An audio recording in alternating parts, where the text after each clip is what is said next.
Good morning students. Jeet maths classes में आपका स्वागत है। और हमारा टॉपिक ट्रिग्नोमेट्रिक से रिलेटेड चल रहा था। उसमें हमने ट्रिग्नोमेट्री में प्रूफ कैसे करते हैं, कोई क्वेश्चन हो आपका या कोई मैथमेटिकल ऑपरेशन दे रखा हो ट्रिग्नोमेट्री की वैल्यूज रखकर थीटा की, तब किस तरीके से किया जाता है वो हमने कंप्लीट कर लिए थे। आज हम सीखेंगे कि जो ट्रिग्नोमेट्री के जो अनुप्रयोग हैं आपके, जो यूजेज हैं, वो कहाँ कहाँ काम आती है ट्रिग्नोमेट्री। तो उनके बारे में आज रिलेटेड जो भी क्वेश्चंस हैं किस टाइप के आते हैं आपकी, उनके बारे में हम चर्चा करेंगे। तो ट्रिग्नोमेट्री कहाँ काम आती है। बहुत सारे बच्चे ऐसे क्वेश्चंस करते हैं कि सर ट्रिग्नोमेट्री पूरी लाइफ हो गई, कहीं काम ही नहीं है इनमें। तो देखो ट्रिग्नोमेट्री रेशियो क्या किस तरीके से काम आती है आपकी ट्रिग्नोमेट्री। जब भी कोई रोड का लेवल निकालना हो आपको, या फिर कोई सीसीटीवी कैमरा ऐसे प्लेस करना हो आपको, या फिर अगर आपके पास में कोई भी बड़ा टावर हो, उसकी हाइट कितनी है, अगर कोई ऑब्जर्व करे नीचे से उसको, तो उसकी हाइट कितनी निकलेगी, या सीसीटीवी कैमरे को जो ट्रैफिक सिग्नल है वहां किस एंगल पर लगाया जाए कि आपके पास में जो कंप्लीट जो एरिया है वहां सबसे ज्यादा कवर हो सके वो। तो इन चीजों में जो बड़ी बड़ी बिल्डिंग्स आपकी सीसीटीवी कैमराज है, उनको कहाँ प्लेस करिए, उनके डिस्टेंस कैसे फाइंड आउट करिए, उन डिस्टेंस के लिए आपकी ट्रिग्नोमेट्री काम आती है। अब ऐसा तो है नहीं कि वहां कोई स्केल लगाएंगे हम कि ये कितना बड़ा है, या फिर कोई सीसीटीवी कैमरा है तो ऐसे ही लगा दिया। तो हम सीसीटीवी कैमरा उसी एंगल में लगाते हैं, तो वहां हमें ट्रिग्नोमेट्री काम में आती है कि वहां जो ट्रैफिक है वो ज्यादा से ज्यादा दिखाई दे सके। तो अब देखो जो इनके अनुप्रयोग है, जो इनके एप्लीकेशन है ट्रिग्नोमेट्री के, तो इससे रिलेटेड क्वेश्चंस कैसे आते हैं आपके और किस टाइप से क्या चीजें इसमें ध्यान रखनी है।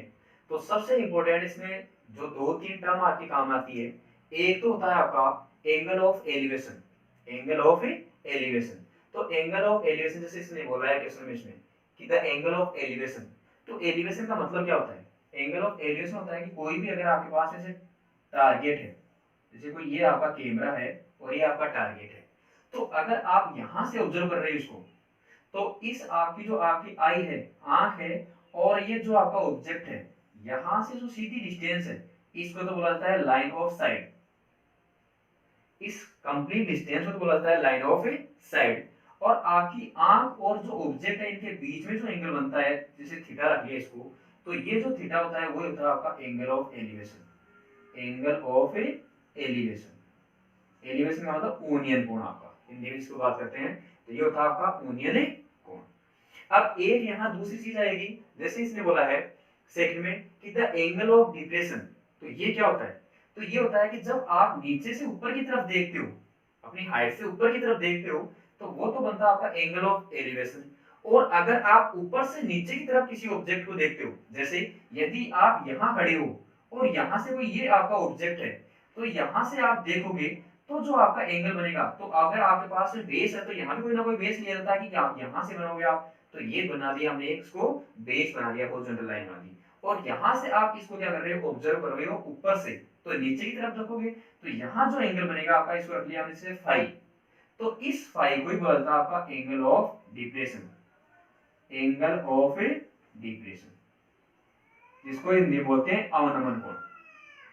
अब हमेशा आपको याद रखना है कि जो आपका एंगल ऑफ एलिवेशन और एंगल ऑफ डिप्रेशन होता है, ओनियन कोण और अवनमन कोण, दोनों आपस में इक्वल होते हैं, बराबर होते हैं। उसका रीजन यही होता है कि ये दोनों एंगल जो बनते हैं वो आपके अल्टरनेट एंगल बनते हैं, एकांतर कोण बनते हैं। जैसे ये आपकी साइड आ गई और ये साइड है, वो आपस में क्या होती है, पैरेलल होती है, समांतर होती है आपकी। और यहाँ हमें पता है कि जो जेड की शेप में एंगल बनते हैं वो आपस में क्या होते हैं, इक्वल होते हैं। और उन्हीं को क्या बोला जाता है, अल्टरनेट एंगल, या जिसको हिंदी में बोलते हैं एकांतरिक कोण। तो ये आपको ध्यान रखना है। अब सबसे इंपॉर्टेंट जो चीज है इस क्वेश्चंस में, तो हमेशा याद रखना है कि इसमें एक तो राइट एंगल ट्रायंगल बनेगा ही बनेगा। सबसे पहला का काम है वो है कि क्वेश्चन को आराम से पढ़ो, इनको अच्छी तरीके से क्या दे रखा है क्या नहीं दे रखा, उसके अकॉर्डिंग आपको डायग्राम बनाना है। अगर आपका डायग्राम बन गया तो ऐसे मानो कि आपका 60 से 70% काम हो गया। अगर आपने डायग्राम सही तरीके से ड्रॉ कर दिया तो 60 से 70% आपका काम हो गया है। बाकी केवल और केवल काम रहेगा आपका कैलकुलेशन का, तो वो बिल्कुल इजी सी कैलकुलेशन होती है। सबसे जो इंपॉर्टेंट काम है आपका डायग्राम का। तो आपको ये समझना है कि डिप्रेशन एंगल क्या होता है और एंगल ऑफ एलिवेशन क्या होता है, और इस लाइन को बोलता है जो ऑब्जेक्ट और आप आंख के बीच में सीधी जो स्ट्रेट लाइन होती है आपकी, इसको बोलता है लाइन ऑफ साइट। तो क्वेश्चन स्टार्ट करते हैं। तो क्वेश्चन है आपका the angle of elevation of A cloud from A point A. अब इसने कहा है कि एक क्लाउड है, वो किसी पॉइंट ए से उसका जो एंगल ऑफ एलिवेशन है वो कितना आपका 30 डिग्री है। और जो पॉइंट ए है वो क्या है कि point A is 20 metre above a lake. A कोई लेक है तो हमने सबसे पहले एक लेक बनाई, जैसे ये हमने कोई लेक बना दी, झील बना दी हमने, और इसके जो बेस ऐसे मान लो कि ये रहा, और यहां से आपका 20 मीटर की हाइट पर एक पॉइंट है, और इस पॉइंट को इसने नाम दे रखा है ए है। ये पॉइंट है वो क्या है आपका ए, और इस ए पॉइंट से कोई क्लाउड है, उसका जो पॉइंट है, जैसे हमने रख लिया कि यहाँ आपका कोई क्लाउड है, तो क्लाउड को हमने क्या रख लिया, सी रख लिया। तो यहाँ इस क्लाउड के और इस पॉइंट ए के बीच में जो एंगल ऑफ एलिवेशन है वो कितना है, 30 डिग्री दे रखा है। तो यहाँ एंगल ऑफ एलिवेशन दे रखा है आपको 30 डिग्री, ये बना दिया। अब इसको मिला देते हैं सीधा की तरफ, और इसको मिला देते हैं। तो ये आपके 20 मीटर की हाइट पर कोई पॉइंट ए दे रखा था लेक से, और ये क्लाउड था आपका कोई सी रख दिया इसको पॉइंट, इसके बीच में एंगल ऑफ एलिवेशन कितना दे रखा आपको 30 डिग्री। तो ये 20 है, तो ये जो डिस्टेंस है आपकी वो भी कितनी रहेगी 20 मीटर। अब आगे, हमेशा इस लेक से जो ऊपर की साइड में डिस्टेंस रहेगी सेम डिस्टेंस आपकी नीचे रहेगी, रिफ्लेक्शन एंगल जिसको बोल सकते हो इसका। तो अगर ये जो डिस्टेंस है तो ये भी आपकी सेम ही रहेगी नीचे की साइड में, जैसे यहाँ तक रख लिया हमने, और इसको पॉइंट ऐसे मान लो डी दे दिया हमने। तो अगर ऐसे मान लो कि इस पॉइंट से, लेक के पॉइंट से जो क्लाउड है इसकी जो हाइट है उसको हमने एच रख लिया, तो नीचे वाला जो पॉइंट रहेगा वो भी कितना रहेगा आपका एच रहेगा, और यहां से इसको। अब आगे देखिए, and the angle of depression of the reflection of cloud in the lake from the point is 60 degree, कि इसी पॉइंट से इस क्लाउड का जो रिफ्लेक्शन बन रहा है आपका रिफ्लेक्शन, उसका जो एंगल ऑफ डिप्रेशन, तो मैंने कहा एंगल ऑफ डिप्रेशन क्या बनता है आपका नीचे की साइड में देखने पर, तो यहां से आपने इस साइड से देखा, यहां इसका रिफ्लेक्शन ये रहा, तो यहाँ जो एंगल बन रहा है वो कितना आपका 60 डिग्री है। यहाँ जो एंगल कितना देखा आपको 60 डिग्री। तो क्वेश्चन क्या किया अगले ने कि then find the distance of the cloud from the point A, कि इस पॉइंट ए से जो क्लाउड का पॉइंट है सी, इनके बीच में डिस्टेंस कितनी है वो आपको फाइंड आउट करनी है। तो इसको हमने रख लिया कि ये जो डिस्टेंस है वो कितनी है, अक्स है। तो कहने का मतलब हमें इस अक्स की वैल्यू फाइंड आउट करनी है। तो ये हमारा डायग्राम बनकर तैयार है। तो सबसे इंपॉर्टेंट यही है आपका, अगर डायग्राम आपका सही तरीके से बन गया बाकी तो काम आपका इजी है। तो देखो, अब इसको ट्रायंगल की फॉर्म में चेंज हो गया आपका, तो नाम देते हैं इसको पॉइंट जैसे बी रख लिया, इसको सी रख लिया, तो इसको डी रख लिया। अब आगे देखिए, अगर आपके पास में ट्रायंगल, अब जिसमें जो जो ट्रायंगल काम में आएंगे वो ट्रायंगल लेंगे, और जो हमें फाइंड आउट करना है वो फाइंड आउट कर देंगे। तो देखिए, एक तो ट्रायंगल बन रहा है आपका ए बी और सी वाला, एक ट्रायंगल बन रहा है आपका ए बी डी वाला। तो दोनों ट्रायंगल लेंगे। हमारा जो मेन मकसद है वो है यहाँ से अक्स की वैल्यू किस तरीके से फाइंड आउट की जाए। तो यहाँ से इस पॉइंट को बी और सी के बीच में डिस्टेंस है वो कितनी रहेगी, यहाँ से लेकर यहाँ तक जो डिस्टेंस आपकी, इसको पॉइंट से ई रख लिया हमने, तो जो आपका सी ई है उसकी डिस्टेंस हमने एच मानी है। तो इसका मतलब ये ऊपर वाली कितनी हो जाएगी, ये टोटल तो एच है, इसमें से 20 माइनस हो जाएगा, तो ये हो जाएगा आपका एच माइनस 20। इसी प्रकार से जो बी डी है इसके बीच में जो आपकी डिस्टेंस रहेगी वो कितनी रहेगी, एच तो आपका टोटल यहाँ तक था और 20 इसमें और ऐड हो जाएगा, तो ये हो जाएगा एच प्लस 20, और ये हो जाएगा आपका कौन सा बी डी। अब इसमें क्या चीजें हमें फाइंड आउट करनी है, क्या चीजें दे रखी है, उसी के हिसाब से ट्रिग्नोमेट्रिक जैसे हैं लाल बटा कक्का जो मानते हो आप, उस तरीके से आपको यहाँ से ले लेना है। तो यहाँ से देखिए, एक तो बेस है आपका और एक क्या है हाइट है। तो बेस और हाइट किसमें होता है आपका, ये टेन में या कोट में दोनों में ले सकते हो। तो यहाँ से सबसे पहले हमने लिया कि इन ट्राइंगल जो चीजें हमने यहाँ मानी है आप लैंग्वेज में लिख सकते हो कि जो हाइट है वो एस रखी है और क्लाउड और पॉइंट के बीच डिस्टेंस वो क्या है आपकी एक्स है। तो सबसे पहले डायरेक्ट लिया हमने कि in triangle A B C, triangle ABC लिया, तो एबीसी ट्राइंगल में हमने फॉर्मूला लगाया टेन का, क्योंकि हमें पता है कि जो आपका बेस और हाइट है, बेस और हाइट वो टेन में होती है या फिर कोड में होती है, तो दोनों में किसी भी को लिख सकते हो। तो टेन थीटा होता है, जैसे टेन थीटा मतलब यही रखते हैं हम लाल बटा कक्का, लाल बटा कक्का। तो साइन कोस टेन, तो ये आपका टेन, तो टेन का मतलब क्या हुआ एल बटा ए। एल का मतलब आपके पास में लंब और ए का मतलब आधार, तो इसका मतलब परपेंडिकुलर अपॉन बेस। तो यहाँ से लंब कितना आपका h माइनस 20, तो इसको ले लिया हमने h माइनस 20 अपॉन जो आपका a का मतलब आधार बेस, तो इसका बेस कौन सा आपका ab, तो इसको ab रख सकते हो या फिर इसको वेरिएबल की फॉर्म में y रख सकते हो, कुछ भी रख सकते हो, t रख सकते हो। तो यहाँ से tan 30 की जो वैल्यू होती है वो होती है आपकी 1/√3 इक्वल टू हो गया आपका h माइनस 20 और अपॉन कितना है आपका ab।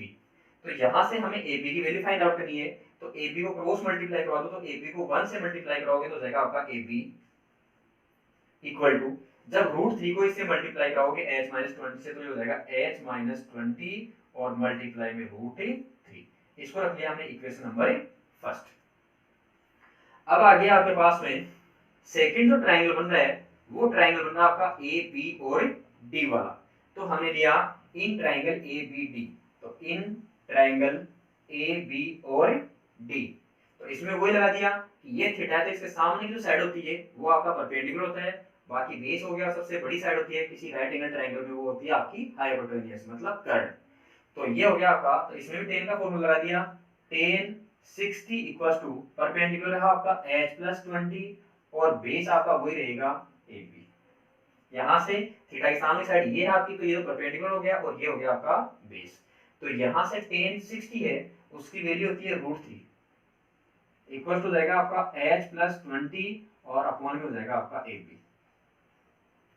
तो वही क्रॉस मल्टीप्लाई कराओ, तो इस AB को तो यहाँ लेकर आ दो, इसके डिवाइड में कुछ नहीं तो हमने रख दिया 1, तो इस AB को तो यहाँ लेकर आ दो, इस √3 को यहाँ क्रॉस में लिख सकते हो, तो ये AB आ जाएगा आपका यहाँ, तो इक्वल टू हो जाएगा आपका h प्लस 20 और √3 आ जाएगा आपका यहाँ। ये हो जाएगा आपकी इक्वेशन नंबर सेकंड।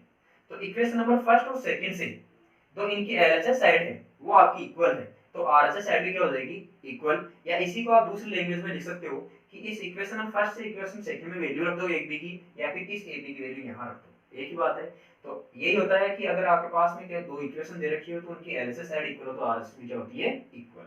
तो from equation first and second, तो यहाँ रखा हमने from equation first and second, समीकरण 1 व 2 से, तो इनकी LHS साइड है तो RHS भी क्या हो जाएगी इक्वल।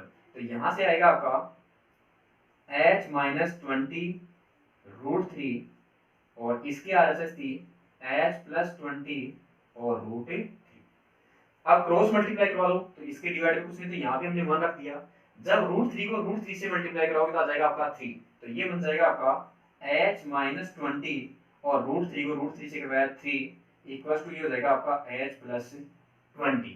तो यहाँ से इस ब्रैकेट के अंदर इस 3 को मल्टीप्लाई करो तो ये हो जाएगा आपका 3h और माइनस 60 इक्वल्स टू हो जाएगा आपका h प्लस 20। तो ये हो जाएगा आपका h को एक साइड में रख लो और बाकी जो बच गया हमको ट्रांसफर कर दो दूसरी साइड में, तो ये हो जाएगा आपका 3h और ये प्लस का है तो LHS में आके माइनस का हो जाएगा, और ये 60 माइनस का है तो RHS में जाके प्लस का हो जाएगा, तो ये हो जाएगा आपका 80 और यहाँ से हो जाएगा 2h इक्वल्स टू हो गया आपका 80। अब 2 इसके मल्टीप्लाई में है तो यहाँ आकर ये किसमें हो जाएगा डिवाइड में, तो इसको मैंने रख दिया डिवाइड बाई 2, कैंसिल आउट करोगे वैल्यू किसकी आ जाएगी आपकी 40। तो जो h है इसकी वैल्यू कितनी आ गई 40। अगर आपको ये बोला था कि इस लेक से जो पॉइंट सी है या फिर क्लाउड था आपका उसकी हाइट कितनी है, तो हाइट तो कितनी आ गई 40, लेकिन क्वेश्चन था आपका कि इस पॉइंट ए से इस क्लाउड के बीच की डिस्टेंस मतलब इस अक्ष की वैल्यू फाइंड आउट करनी है।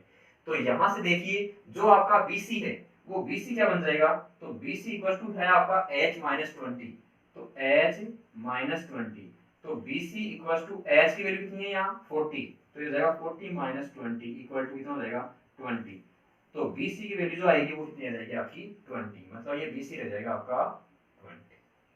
अब वापस इस अक्ष की वैल्यू फाइंड आउट करने के लिए इसी ट्रायंगल को ABC को वापस लेंगे, तो ये तो जाएगा आपका परपेंडिकुलर और ये हो गया आपका हाइपो। तो परपेंडिकुलर और हाइपो मतलब लंब बटा कर्ण, ये किसमें होता है आपका साइन थीटा में, यहाँ देखिए L बटा की, तो ये होता है आपका साइन थीटा। तो लंब बटा कर्ण परपेंडिकुलर और हाइपो, तो यहाँ से वापस लेंगे हम अगेन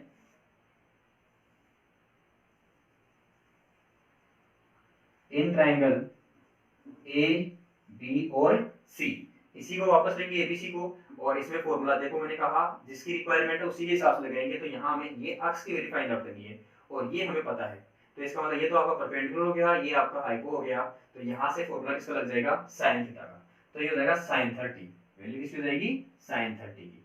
तो sin 30 इक्वल टू, फॉर्मूला होता है आपका परपेंडिकुलर, तो परपेंडिकुलर कितना है BC, तो BC कितना है 20, तो ये जाएगा 20 और अपॉन हाइपो, तो हाइपो आपका कौन सा है AC, इसकी वैल्यू क्या रखी है हमने x, तो ये हो जाएगा आपका, तो sin 30 की जो वैल्यू होती है वो होती है आपकी 1/2 और इक्वल टू हो गया 20 और अपॉन क्या है आपका x, क्रॉस मल्टीप्लाई कराओगे x को 1 से मल्टीप्लाई करवाया x से और 2 को इस 20 से करवाया तो कितना हो गया 40, तो x की जो वैल्यू है वो कितनी आ गई 40 मीटर। अब हमें ये फाइंड आउट करना था कि then find the distance of cloud from point A, कि इस क्लाउड सी की जो डिस्टेंस है वो पॉइंट ए से कितनी है वो हमें फाइंड आउट करनी है। तो इसका मतलब हो गया so the distance of cloud from point A, from point A is 40 metre, ये हमें फाइंड आउट करना था। तो आज के लिए इतना ही, बाकी नेक्स्ट क्लास में नेक्स्ट क्वेश्चन के साथ में मिलते हैं। Thank you, have a nice day.